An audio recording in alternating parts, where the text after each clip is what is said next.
Þá höldum við áfram umfjöllun samstöðarinnar bækur. Það af nóg að taka fyrir þessi jólin.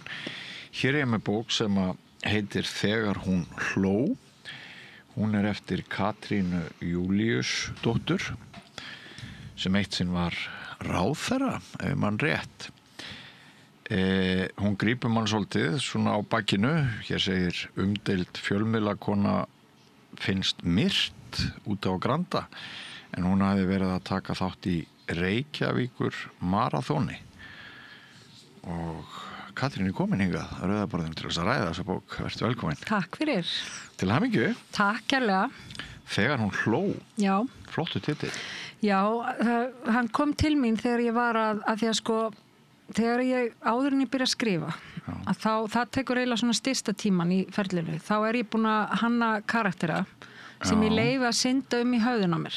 Okay. Og þá reyni ég að ímynda mér hvernig bara presens þau hafa þegar lappin á kaffihús, hvernig röddin í þeim hvernig lyktin af þeim hvernig þau hreyfa sig og hvernig þau hlæja og hvernig þau bara eru í lífinu. Þannig að þeir eru búin að því að þá svo miklu auðveldar að skrifa persónurnar. Og það var einhvern veginn, þegar þessi karakter var að koma til mín að þá einhvern veginn stóð svolítið upp úr þessi hlátur sem kom einhvern veginn var til í hausnum á mér hana. Og líka bara að því að hún við skulum segja, hún svolítið óforskömmuð og hún hlær með afar sérstökum hætti. Og ég ætla ekki að segja samt meira vegna þess að það hefur ákveðna þýðingu í bókinni. Og svona þannig að þetta gerist þannig og svo einhvern veginn bara verður þetta vinnutitillinn á bókinni, alveg svo Sigur sem fyrri bókin mín. Það var vinnutitill sem síðan einhvern veginn bara passaði. Og þannig að mér fannst hún ég spáði að hafa punkta þegar hún hló, punktur. En þetta stendur betur svona. Ég sammála. En þetta finnst mér áhugavert að heyra þig lýsa því í þessu ferli. Það nú mjög mismunandi eftir höfundum. Maður búin að spjalla við svo marga höfunda að maður veit að kannski engir tveir vinna alveg eins. En skiljiði þá rétt að karakterarnir ertu þá ekki, þeir koma semst á undan sögunni? Þeir koma undan söguþræðinum, en þeir koma samt samhliða sko að ég eiginlega alltaf með svona upphaf og endi, það svona og það í raun og veru og hvert í raun og veru þemað hvað ég að vinna með. Alveg svo í sko fyrstu bókinni Sigri þá var ég að vinna alltaf með bara hugmyndina síkópata sem klár. Hvað gæti hann gert í mínu umhverfinu sem við þekkjum?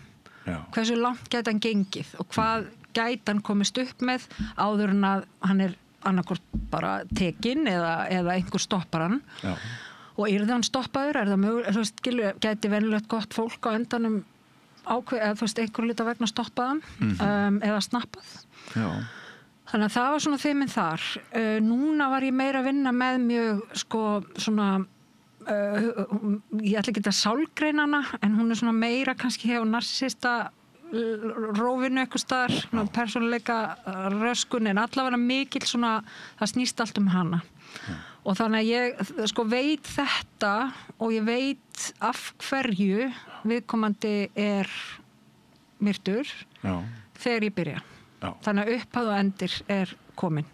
Og svo segja karakterarnir bara finnum við leiðina þangað saman í raun og veru. Ég veit þetta hljóma furðulega. Maðurinn minn tala alltaf svona við mig og ég var alltaf bara, Jesus, þú veist, hvaða. Svo bara þetta svona. Mér finnst þetta alls ekki hljóma furðulega. Mér finnst þetta hljóma skipulega og maður þarf líka að hafa ákveðið skipulega. Já, en skipulega mitt samt meira þannig að sko við erum náttúrulega oft kannski aðeins ólík með það hvernig við hugsum og ég hef alltaf verið með rosalega myndræna hugsun, ég er með svona bíómynda hugsun, ég sé bara hluti rosalega lifandi og svona senur, þannig að það hjálpar að því að ég skrifa ekkert niður strax sko, ég bara leyfi þeim að koma, að því leiðum maður komið með þetta svona í puttana og karakterinn lifandi með manni, þá einhvern veginn eftirleikurinn aðeins auðveldari. Þá sagan auðveldar að segja söguna, að því þú ert ekki alltaf að staldra við og hanna karakterinn á leiðinni. Ég prófaði með þessa sögu að því að Sigur kom þannig að ég skrifa breytt kafla eftir öðrum og leiði þessu bara svona svolítið að flæða. En svo hugsaði ég, já, nú ætla ég að vera rosa skipuleg. Nú ætla ég að setjast niður og ég ætla að hann bara teikna upp plottið að því ég hafði hlustað á einhvern höfund verið að lýsa, voru 2 höfundur að vinna saman, þau höfðu unnið að þannig, voru með svona miða á borðum og voru svona raðis öllu upp og eitthvað og ég hugsaði að þetta geti henta mér því ég er svona í vinnu, sko, dagstaglega, mjög bara býsna skipuleg. Þannig ég hugsaði að kannski er þetta eitthvað fyrir mig og ákvað að prófa og byrja á þessu og svo byrjaði ég að skrifa. Svo ankeraðist ég bara í einhverju formi og það kom ekkert. Þannig ég hendi bara því sem ég var búið með, byrja upp á nýtt og leiði því bara koma aftur svona kafla eftir kafla. Þannig að það er bara mismunandi hvað hendar, sko. Svo maðurinn minn til dæmis er rithöfundur, Bjarni M. Bjarnason. Og hann, sko, er rosalega, hann er með pennan á lofti allan daginn og er alltaf eitthvað að punkta hjá sér og skrifa og svona. Eins og margir. Eins og mjög margir og og er svona svolítið, hann er rithöfundur þannig að þú eins og bara, hann er svona dannaður eins og ég segi og gerir mikið svona jafnt og þétt og hann auðvitað takir svona áhlaup síðan í lokin og svona. En ég hins vegar gerir það ekki, það henta mér ekki. Nei. Og þetta þarf bara svolítið að gusast út og langar setur í einu og tek svona áhlaup. Þannig að það finnst mér líka bara gaman. Hverfur aðeins út úr þessu hversdagslega og þetta er svona heila hvíld á ákveðnu leyti frá amstri dagsins. Já, þér finnst það. Sköpunarprósessin, þegar æðin er virk, þá er náttúrulega mikilvægt að nýta byrinn. Það er alltaf hægt að laga og breyta og fínpússa eiginlega hvenar sem er en þú upplifir svona stuð og þá þarf það að elta stuðið. Það er þannig, já. Og svo náttúrulega gerist það að því að ég skrifi áhlaupum og það leið náttúrulega allt og langur tími núna hjá mér á milli bóka. Ég byrjaði sko fyrsta kaflanum held bara hausti 22 sko. Að þessari? Já. Hvenær kom Sigur út? Hún kom 20. Já, jafnvel aðeins fyrr sko. Ég held bara, ég á það í upphafsskjalinu, fyrsta handritinu. Það var mjög bara býsna langt síðan, 3-4 ár. Og svo gerist lífið og ég datt svolítið út úr þessu, bara úr ýmsu og þá sko síðan þegar ég held áfram að þá áttar maður að segja, svo þetta laga skilur í lokina því að það var sama sena með hálffullu tungli og hinn með fullu tungli, þú veist, eitthvað svona. En hann maður þarf svona að lesa þetta ágætlega í gegn til að lenda ekki að stuða eitthvað, skilur með eitthvað svona, þú veist, smá villum. Það skiptir ekki minna máli að vera með góða hefurlesara í kringum sig því að þeir koma stundum auga á eitthvað sem að fer fram hjá höfundunum sjálfur. Það skiptir öllu máli og en mér finnst líka, ég er líka að reyna að vera með auga á þessu.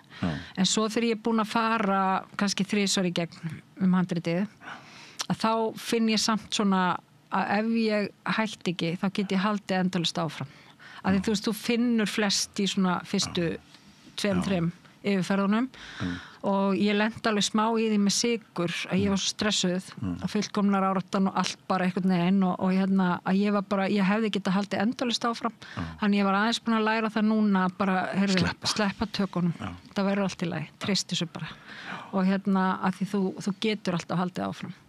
En varðandi þessar persónur sem koma til þín í upphafi ertu þá bara að tala um aðalpersónurnar, koma svo litlu persónurnar, auka persónurnar bara svona tilfallandi til þess að þjóna hlutverki í sögutræðinum eða ertu bara með allt persónugallerið í upphafi ákveðið? Sko, eins og til dæmis með Olgu Einars sem er þessi fjölmiðlakona að þá var hluti af því að skapana var að vita hvaðan hún kom og það að vita hvaðan hún kom það þýðir að þú ert með systkinin þú ert með foreldrana, þú ert með börn eða afkomendur maka þú ert með sko vinnufélaga þú veist, það kemur allt með meðan þú ert að gera karakterinn þannig að þá einhvern veginn og þá verða þær svona svolítið sjálfkrafa til en svo hef ég alveg lent í því eins og bara bæði síðast og núna að persónur sem átt að vera algjört auka urðu stærri. Það er taka völdin. Já, það koma bara stíga sterkar inn og það meira þannig en svona flestar persónurnar eru komnar og svo hef ég líka lent í eins og núna með þessa að ég var greinlega í svo miklu stuði að ég var komið að svo marga karaktera, þannig ég hugsaði ég þarf aðeins að grísja og að því þú veist þetta kemur náttúrulega skrif og svona þetta kemur til á áhuga fólki og og ég hef bara gríðalega áhuga á fólk og umgangast fólk ég þarf ekki að kafa djúpt onni þegar ég hitti þig en ég hef svona áhuga og þannig að sko það var bara komað svo margir en núna á ég til dæmis nokkra típur sem að munu passa inn í næstu bók. Hefur það mikið áhuga á fólki að þegar þú situr kannski einn á kaffihúsi og enginn þekkir þig sem bara í útlöndum eða eitthvað að þú veltir fyrir þér hver sagan sé á bakvið andlitin í kringu þig? Stundum. Já. Og stundum líka og það sem ég kannski áhugaverðast fólk dýnamíkin á milli þeirra einstaklinga. Þú veist, þú sér fólk tala saman, þú getur lesið rosalega mikið úr bara tjáningu og hvernig fólk tala saman og líkansmálinu og það er svo áhugavert líka, það er ekki bara allt það sem sagt, heldur líka það sem þú sérð og mér finnst það mjög áhugavert sko og það kemur oft svona til mig, ég er ekki beint eitthvað, sest ekki niður og byrja að rannsaka fólk en það er svona stundum rekum maður augun í og hugsa volur þess eitthvað líður þeim vel saman, skilur, þú getur fundið þetta það er meira kannski þannig og og svona, þannig að og svo hef ég líka bara áhuga á sko að því dýnamík milli fólks sko í fyrsta lagi að þá líka það þannig ég oft spurð áttu ykkur að fyrirmynda þessum karakter svarið alltaf nei, ekki beint vegna þess að þegar við hittumst þá sé ég bara ykkur eina hliðar við það er svo margar hliðar á okkur þannig að ég mun aldrei geta séð þar allar á fólki sem að ég nema kannski, ég get séð kannski fleiri á þeim sem standa mér næst það sér aldrei allar hliðar og þess vegna finnst mér sko þess vegna verður persóna ef hún á ekki verða mér bara simpul þú veist að þá verður hún að vera þá hún bræðingur úr mörgum og þannig að mér finnst það svona þannig þegar þú ert að skrifa persóna þá ekkit auðvelt kannski að byggja hana eingöngu á okkur einni þannig að það verður alltaf bræðingur tungutak já, svo ætla ég að segja líka með dýnamíkina, sorry ég alveg datt bara í hliðarnar þetta er allt svo skemmtilegt að það sko, og það sem svo áhugavert síðan að það að þegar að fólk mætist að það sko hvernig áhrif hafið þið á hvort annað sko og það svolítið svona, ég vinn svolítið með það í bókinu og svolítið gaman þegar Sigur fór til Bretlands þá fannst mér sko gagnrýnendur þar og þeir sem voru að skrifa hana þar sáu þetta strax, það svona tráma og triggerar og mér svo og það gerist allt í svona samskiptum sko að fólk triggera hvert annað eða það eru óuppgerðir hlutir sem að kannski allt í einu bara brjótast fram í samskiptum við einhverja einstaklinga sem að gera það kannski ekki í samskiptum við aðra, þú veist. Þannig að mér finnst það líka áhugavert. Þú minnist á Bretland, nú kann að vera minnið svíki mig, en mér finnst því annarkvort að séða á Facebook eða í einhverju frétt að það fölsk minning að það komi mynd upp í hugan þar sem þú ert að árita 100 bóka í London eða einhvers staðar á þeim slóðum. Ég áritaði líklega á 4.000 bækur. Á 4.000 bækur? Það var sem sagt það var fyrir bókaklúbb í einhverja 1500 og svo áritaði ég í prentsmiðunni. Þá fór ég með útgefandunum mínum og áritaði þar eitthvað annað 1000 bækur. Wow. Nei, á 3.000 segi ég. Á 3? Já. Þetta fyrir 5 árum? Nei, þetta fyrir 2 árum. Þetta bara fyrir 2 árum? Já. Þá kom hún út í Bretlandi og heitir þar Dead Sweet og svo þess að koma líka þar. Já. En getur við þá sagt að hún hafi slegið í gegn í Bretlandi? Ég ætla nú ekki að vera að segja það kannski, henni að ganga ágætlega. Þetta er mark sem stærðar munin á Bretland og Íslandi, alla þessar áritanir. Já, ég er ekki tætt í dagvinni minni, skilur, þetta er ekki þannig. En maður það líka bara að fylgja eftir og koma með fleiri. Já. Og en mér finnst þetta rosalega gaman og það sem er skemmtilegt kannski við markaðin þar að þau eru, þú veist, það er ennþá að byrja ný kynning á bókinni. Hún kom fyrst út í einbundin og það var svo fallega gert. Hún var svona spreyjaðar hvað heitir það, síðurnar þegar hún var lokuð, hvað kallum við það? Kallað sprayed edges á ensku. Nú ég alveg, nú stendi ég mig ekki. Ég byrð íslensku kennari minn afsökunar. En það var svona spreyjuð svona með fallegu mynstri síðuendarnir.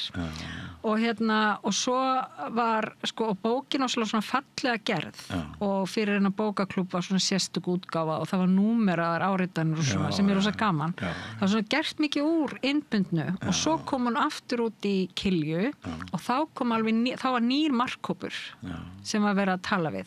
Þannig að það og svo fer maður inn á hljóðbók og inn á lesbrettin og þá kemur enn í kynning. Þannig að þetta er svona einhvern veginn, þetta fer yfir lengri tíma heldur en kannski áhlaupin hér.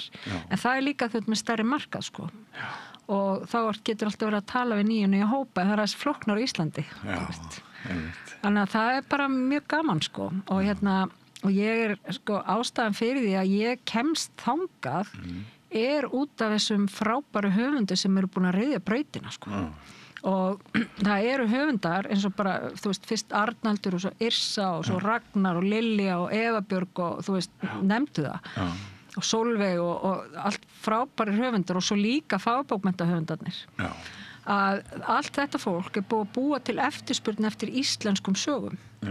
Og þess vegna er hurðin opin, skilur, það var svona að rifa á henni og ég bara blessunlega náði þar í gegn allavega með þessar tvær og það er bara út af þeim, skilur.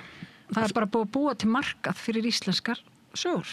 Og greina þessar íslensku sögur sig frá skandinavíska þunglindinu?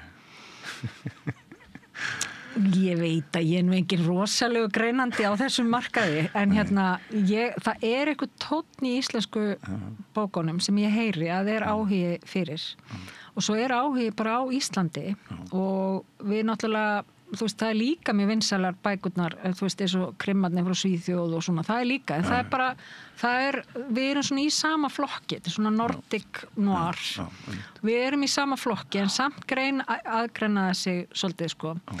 Og þetta er svona eins og þegar þú opna veitingahús, þú vilt helst vera það sem eru fleiri veitingastar, þannig að þú veist, það er máttur í fjöldanum og að því að lesendur, þeir stoppa ekki bara og bíða síðan í 3 ár eftir næstu bók eða 2 ár eða ár eftir næstu bók, þeir fara og skoða í sama flokki fleiri, þannig að þú veist, þetta vinnur svo vel saman og þannig að það má segja bara að hver og einn höfundur sem fer út verður magnari á alla hina, sko. Já, þetta er bara mjög skemmtilegt að heyra.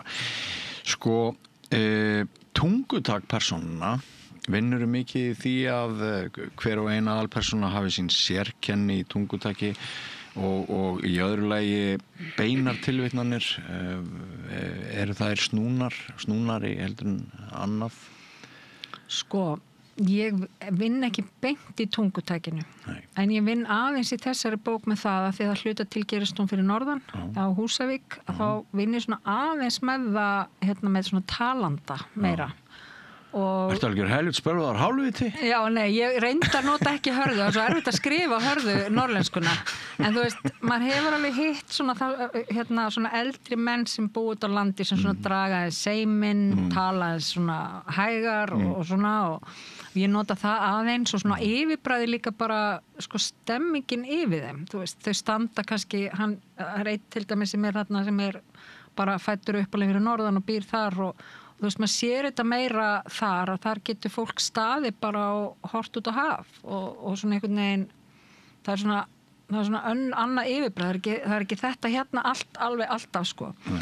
Og þannig að ég nota það meira en samt ég er ekki að vinna mikið með tungutæki, ég leyfi því bara svolítið að flæða en það kemur kannski mögulega örlítið ósjálfrátt.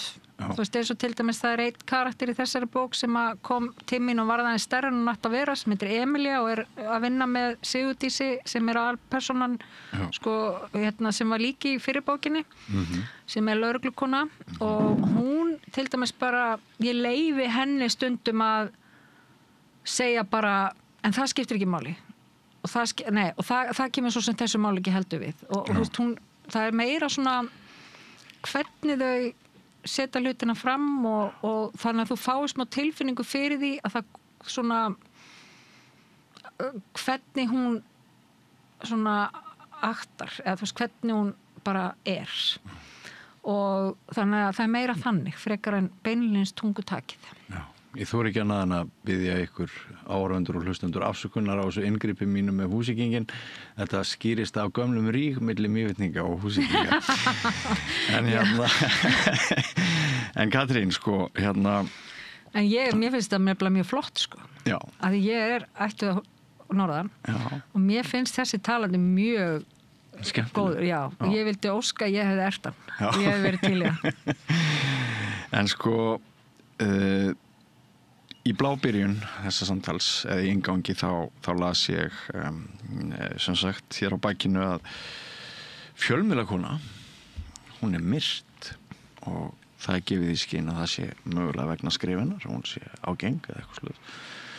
Þetta nú veruleiki sem að ekki algengur hér á landi. Það eru sem þetta stundum gerðar morðtilraunir á blaðamönnum. Það hafa nú farið svona í mann og ekki fljótbræði eftir neinum sem hefur tekist að drepa blaðamann. En þú þekkir það örugglega betur en ég. Sko, hún umdeild og hún í íslenskum veruleika. Þannig að sko, þetta hún hefur stigið á margar tær.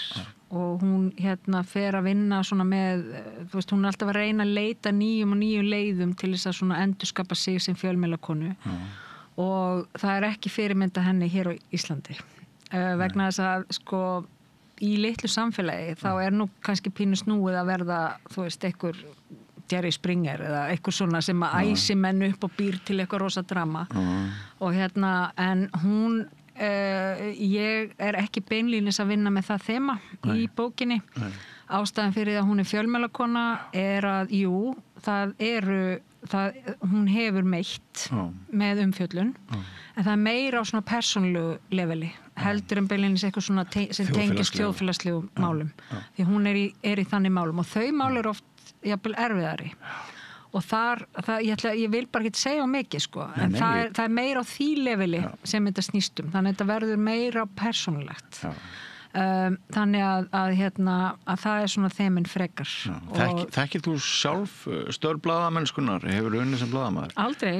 Ég hef verið reyndar í Ritstjórn skólablaðs og eitthvað svona, en það ekki það sama. Og það var ekki vanduð rannsóknarblaðamennska eins og kannski ætti að vera í fjölmenn. Nei, ég hef nefnilega ekki gert það. Og Því að margir pólitíkusar hafa unnu á yngri árum sem blaðamenn. Það mjög algengt að pólitíkusar eins og þú varst þarna langt skeið, þeir hafa einhverja starfsreynslu af fjölmiðlum. Nei, ég hef það ekki og ég hef bara reynsluði að vera í viðtali. Já. En nei, ég hef það ekki og ég reyndar að þetta nú ekki alveg satt. Ég var hjá honum Ingvar Hrafni með þátt sem var meiri svona bara viðtalsþáttur. Vikulegan þátt. Var hann á 2 vikna fresti minni mig. Alveg bara í fyndinni sko. Já. Og það var mjög gaman en þá var ég alltaf að fá viðmælendur af því að mér finnst, ég ekki vissum að kannski, maður segir alltaf ég get ekki þetta, ég get ekki hitt ég dáist bara að því hvað fjölmiðlafólk getur inn í hratt, sérstaklega í þessari hröðu fréttamennsku en ég mjög hrifin af líka, þú veist miðlum eins og þessum og podcastum og hlaðvörpum, ég þarf að hætta að sletta svona. Hvað gott þennan miðl? Af því að það það þessi tími sem fólk gefin og það þessi dýpt sem hægt að fara á og mér finnst svolítið svona hlaðvörpin og svona þættir eins og hjá ykkur þetta svo góð viðbót við, þú vilt fá svona fréttir, þú vilt fá yfirlit hvað að gerast og vilt fá allt þetta helsta en síðan það þættir til þess að fólk fær tíma sem að kannski geta dýfkað aðeins sýnina og þú þarft ekki að hlusta og skilur í beinu streymi en þú getur tekið svona galleri og hlusta á það. Þannig að mér finnst vera svona, það komið svo mikið framboð af góðu efni en hvort að ég hinum meina, það væri kannski frekar ég verið til að vera með viðtal, skilur viðtalstætti. Kannski verður það ekkert síðar. Við ræðum það kannski bara að lokna þessu viðtali hvort þú vilt ekki bara koma til okkar. En bakgrunni minn kannski svolítið annar, sko. Ég var í verslunarrekstri hérna í gamla daga, innflutning á barnafatnaði. Ég var framkvæmdastjóri stúdentaráðs og svo var ég í hugbúnaðarbransanum. Var verkefnastjóri. Já, var í verkefnastjóri í hugbúnaðargeiranum. Og þannig að ég kom úr svona, hvað heitir það, .com umhverfinu inn á Alþingi. Hvaða menntun býrðu yfir? Ég lærði mannfræði og var einn af þeim sem kláraði ekki ritgerðina, það gerist kannski. Svo ég með MBA-gráðu og svo ég svona, þú veist, fór ég endurmenntun í lærði þessi verkefnastjórn í hugbúnaðargerð og ýmislegt svona. En þannig að ég kannski ekkert með eitthvað svona mjög, hvað var að segja, það eru svona lykkjur, það eru krókar og mér finnst það líka bara gaman. Ég er mjög öguð og skipulögð en svo ég rosa svona drifin af því af áhuga og stundum bara tekið uppeyr af áhuganum einu saman og óhrædd við það og það getur oft leitt manni eitthvað skemmtilegt. Var þetta stór ákvörðun hjá þér að skrifa bók og halda svo áfram að skrifa bækur vegna þess að maðurinn atvinnurithöfundur og þú kannski hefur einhver spurt hvað vil ég upp á dekk og ég kannski bara að setja þetta hjónaband í hættu með því að fara í samkeppni við manninn minn?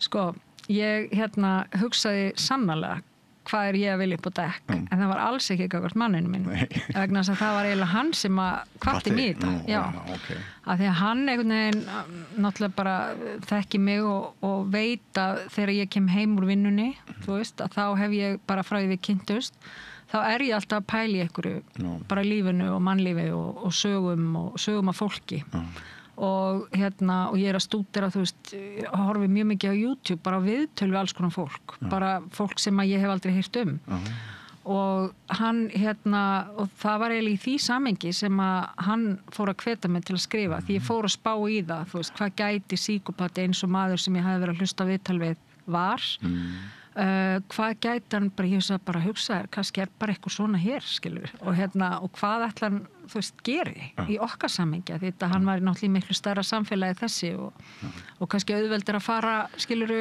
vera aðeins í felum framan af heldur en kannski í okkar samfélagi en svo fór ég að hugsa en samt ekki sko að því þú aðlaði þig og það var út frá þessu sem að hann hvatti mig til að prófa þetta af því að hann hafði séð skrifin mín bara í alls konar öðru. Þú ert örlátan eiginmann. Ég mjög örlátan eiginmann og hann styður mér allir í vitleysi sem ég tek upp og ef eitthvað að hann bara hvetur að mig í nýjar sko. Þannig að hann minn helsti stuðningsmaður og svo hef ég gert það með báðabækurnar að ég ekkert endilega sín honum efnið, ég tala þess það við hann, hvað svona ég að hugsa og svo les ég fyrir hann fyrstu svona 3 kaflana og bara til að fá, þú veist, þetta tónn sem að ég að hitta á og ef hann gefur góða það þá fæ ég öryggi til að halda áfram og svo fær hann að lesa þegar ég búin.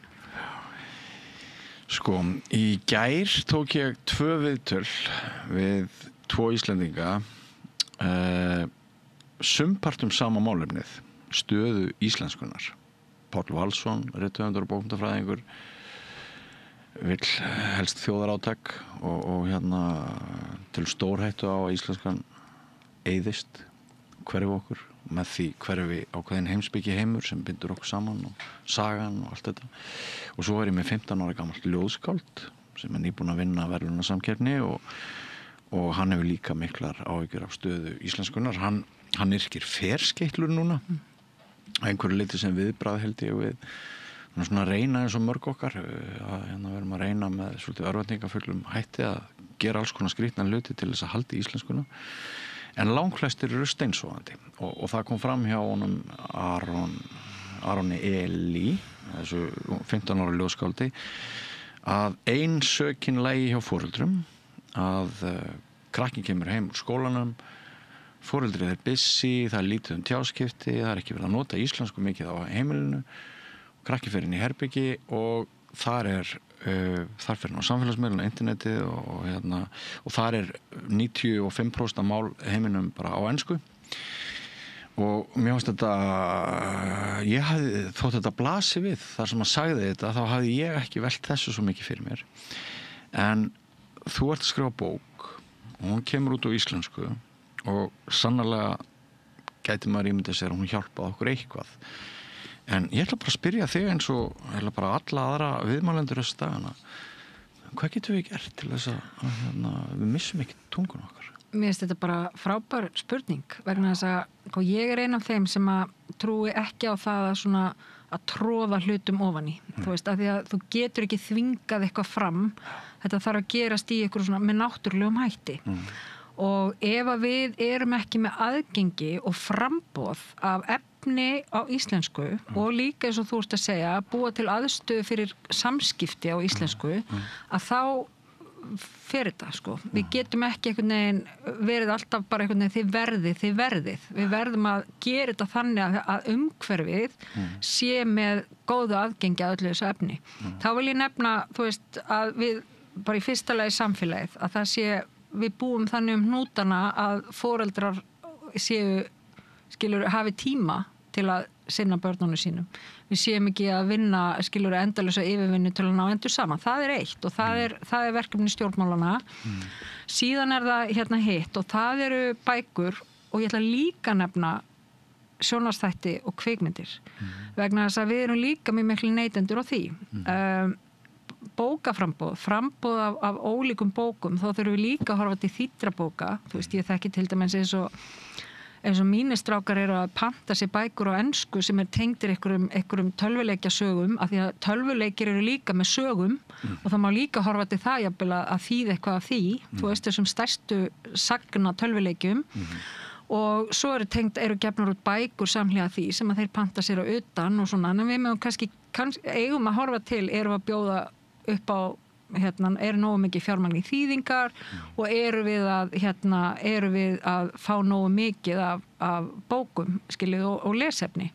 Það er eitt og það er svona, menn þurfa að setja augun svolítið á þann bolta og ég veit til dæmis að núna þá gera úttekt á bókamarkaðnum sem er mjög gott og það er verið að setja þess meira núna líka í sjóðina hjá Miðstöð íslenskra bókmennta.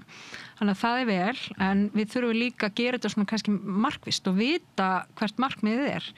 En síðan er það hitt og það eru líka bíómyndirnar og sjónvarpsþættirnir. Það þarf að horfa til þess að það er alltaf talað sko, eins og íslenska kvikmyndir gerir eins og þetta sé ykkur opin krani á okkur að styrki frá ríkinu en þú veist, þetta er atvinnustarfsemi þar sem að við erum að fá í raun og veru 3 fyrir 1. Við erum að fá fyrir hverja krónu sem er sett í þetta. Þú ert að fá atvinnu, meira starfsöryggi eftir því sem að meira umfang.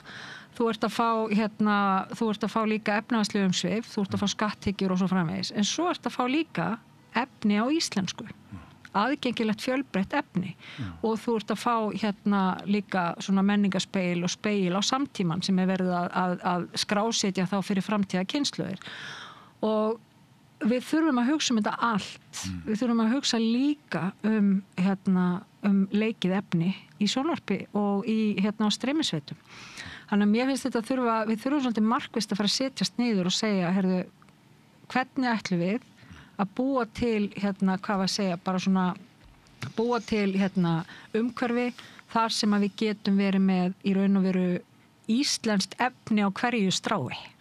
Af því að við þvingum þetta ekki fram með því að það er kallað afturallega skletta seima fólk til íslensku notkunar. Það mun aldrei ganga.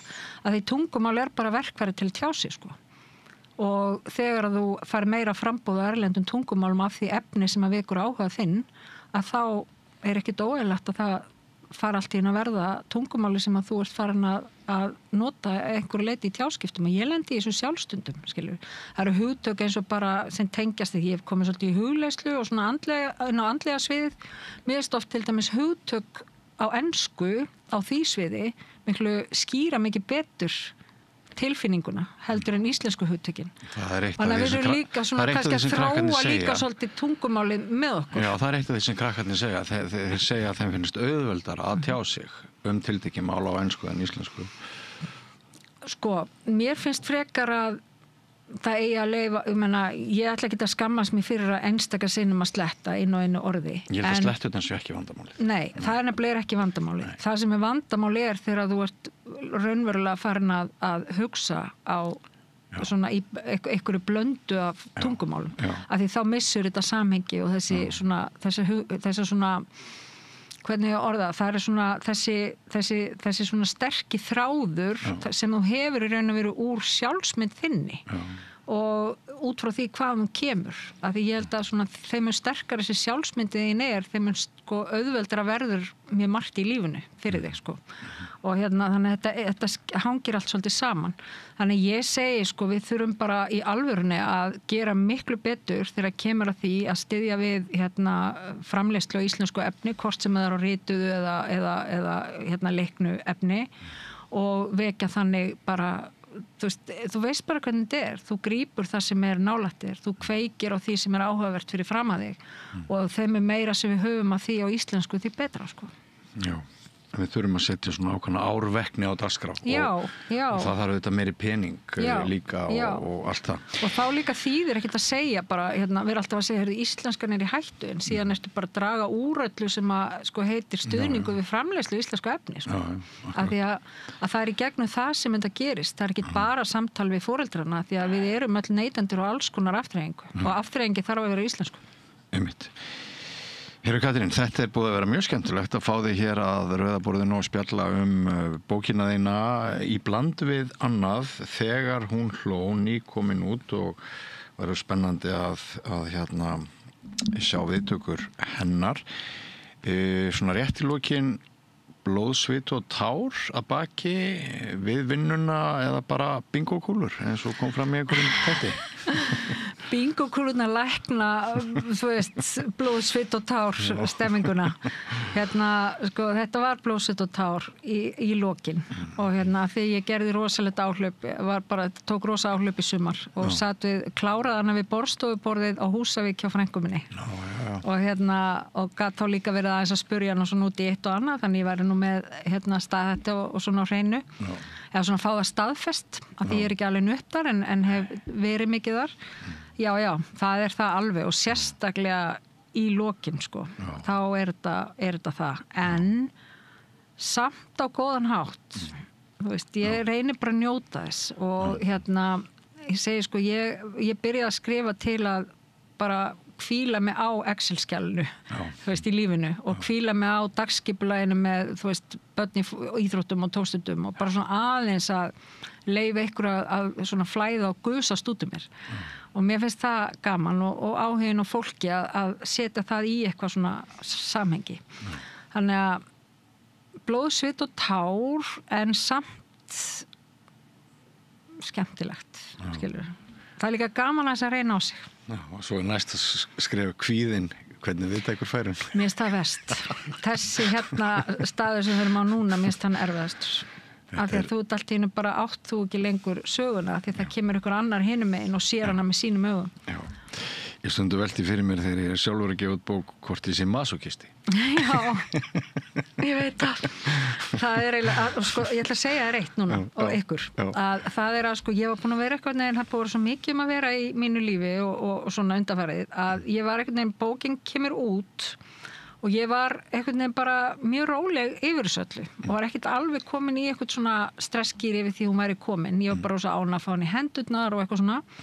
Svo sit ég með mannin mínum og við erum að horfa á Kiljuna og hann fær dóm sem er alveg svona glimrandi góður bókina sína Andlit og óbáslega fínan dóm frá þeim öllum þrem í settinu og ég er náttúrulega samfagnaði honum svo allt í hennu þyrmdi yfir mig ég get ekki fengið dóm þá kom rithöfunda angistin og óttin allt í hennu upp, bara gerðist svona einhverju augnabliki og hann er búin að blunda í mig síðan, en ég hlakka líka til bara að heyra hvað fólki finnst. Já, kæra þakki fyrir komuna. Takk kærlega. Og gangi þér og bókinni vel. Takk fyrir. Ekki fara langt, kæra hlustundur og áhorfendur, höldum áfram hér eftir andartak með nýjan kafla. Jæja, krakkar. Þetta er síðasti dagurinn minn. Ég ætlaði nú aldrei að fara að vinna sem leiðbeinandi. Ég hef náttúrulega aldrei lært þetta, að kenna. Ég lærði nefnilega hagfræði. Hæ krakkar, ég er nýji kennarinn ykkar. Ég er búin með 5 ára kennaranám og ég hlakka til að vera með ykkur þangað til þið útskrifist. Fjárfestum í kennurum. Kennarasamband Íslands.